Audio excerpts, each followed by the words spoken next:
We recently had a woman with a week-old baby.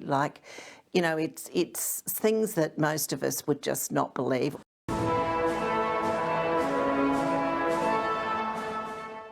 There's been an alarming development in the housing crisis, with shock data revealing more families with young children are finding themselves homeless. Meanwhile, in Victoria, if you can stay at home, you should stay at home. Do it, or Victorians will die. Welcome to Australia.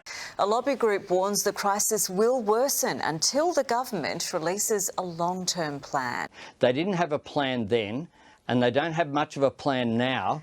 Hope and each other is all they have. Reach for the stars. Cuddle mummy. Kayla and Miley are living in motels, dreaming of a home. My mother dreamt of a better life for me. So she can have a little yard, a fenced yard, or just be a child. Reach for the stars. I don't have to, have one room sitting on a bed with me. When Kayla became single, their situation became desperate, living in her car. Reach for the stars. Hard. It is hard. With the private rental market out of reach. Reach for the stars. The income that I'm on I couldn't do it. She's one of 43,000 people on Queensland's social housing register. Around 1,600 were added in 3 months, as the number of applications involving children increased to more than 6,700.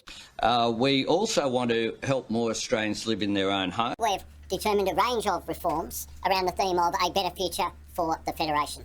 We all know that the challenge that we have with global inflation, with pressures on our economy, mean that the Commonwealth needs to work with state and territory governments in a cooperative way in order to achieve reform, to achieve our common objectives of lifting up the living standards of Australians, creating greater economic opportunities, creating employment and making sure that no one is left behind. That means that there are children who are potentially waiting for years to have a roof over their head. In a cost of living crisis hurting low-income families most. We recently had a woman with a week-old baby.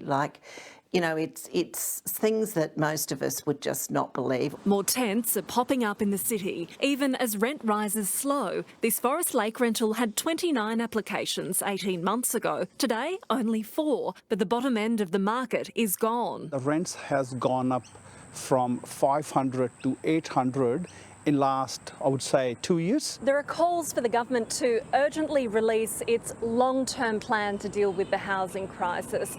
It was expected to be released months ago. Tick tock, tick tock. The clock's ticking, nothing's happened. This is a crisis and we need an urgent, incredible response. We've got a large investment, I think it's $5 billion this budget, into social housing, into affordable housing. But there are concerns tonight current migration numbers are unsustainable. It's only adding to our housing headache, with foreign students snapping up anything that's put on the market. This is an issue that's affecting all governments across Australia. And now families finding themselves in motels. Reach for the stars. Really needs to be some more better, emergency accommodation. While hoping for a better life. A better life for me. Michelle Jensen joins me now. Michelle, so heartbreaking. The numbers are bad, but the situation's even worse. This is the sort of Queensland I want. I want to preserve our lifestyle. Katrina, it's estimated the true need is far greater than the register shows. 43,000 people are on it, but the Queensland Council of Social Service says more like 100,000 households need social housing. Many families aren't applying because the wait can take years. At the moment, the number of people finding housing is about the same as the number of people coming forward for help. QCOS says the crisis will worsen unless the government releases and starts work on that long-term plan. This sentiment is done across Australia, it's done by every state, and it's done by the federal government as well.